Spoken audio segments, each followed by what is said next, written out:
Okay, so my wife and I just watched the Outwaters and SKINAMARINK back to back tonight, so I wanted to get a review out of me before I fell asleep. So lucky you tonight, you're getting two reviews for the price of one. If I can just hold it together and not fall asleep. So both of them are arguably trying to do the same thing. They're doing very different things with the horror genre, like very avant-garde kind of art house things. The Outwaters is a found footage movie in the style of the Blair Witch Project, but it's very Lynchian. It's very cosmic horror and surrealist filmmaking, but like turned to 11. Skinamarink is going to feel strange to a lot of people because it's very experimental and dispenses with a lot of traditional filmmaking, but for people who are into analog horror on YouTube, like the Mandela Catalog or the Monument Mythos or Local 58, they're going to be right at home. This is going to look instantly recognizable to them. Both of them are getting a lot of awards and getting a lot of praise, and for the most part, I think that's deserved. What I didn't expect was the movie that I ended up liking a lot and the movie I didn't like as much were completely different. They completely switched spots. The Outwaters, without spoiling it too much, it deals with a lot of heady themes.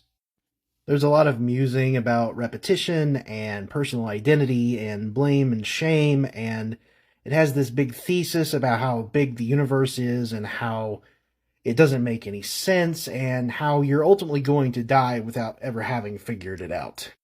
This is all done through heavy, heavy doses of high strangeness and haunting imagery, and then it just never really explains any of it to you.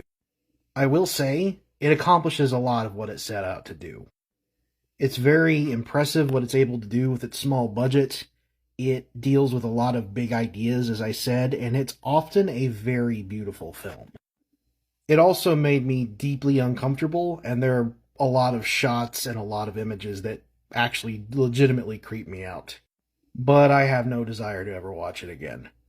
Which is a shame because I feel like it's one of those movies that probably requires multiple watches, but it doesn't really give me a lot of motivation to do it over again.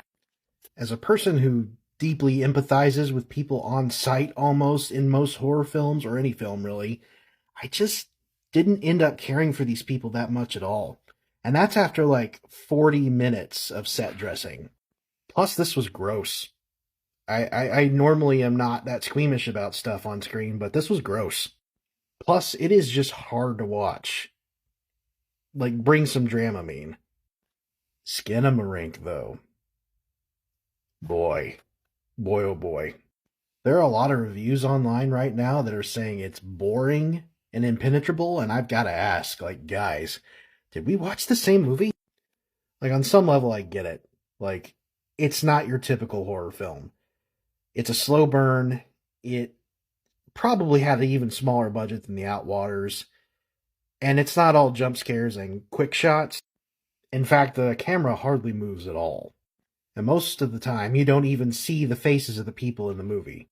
But through these dark, grainy images, this movie sabotages your imagination. That is this movie's strength. It scares you with what you don't see. It almost perfectly replicates the feeling of having a nightmare. I've actually had quite a bit that looked and felt a lot like this, so it worked pretty well on me. And while I don't want to speak for her, my wife, who is notoriously hard to scare, was creeped out often and ended up coming away really, really liking it. Skinamarink proves that old adage that you can do a lot with a little, and I think just some people aren't giving it a chance, and you absolutely should. It also deals with some really heavy subject matter, but it completely, like, zipped by some people, and I'm not sure how.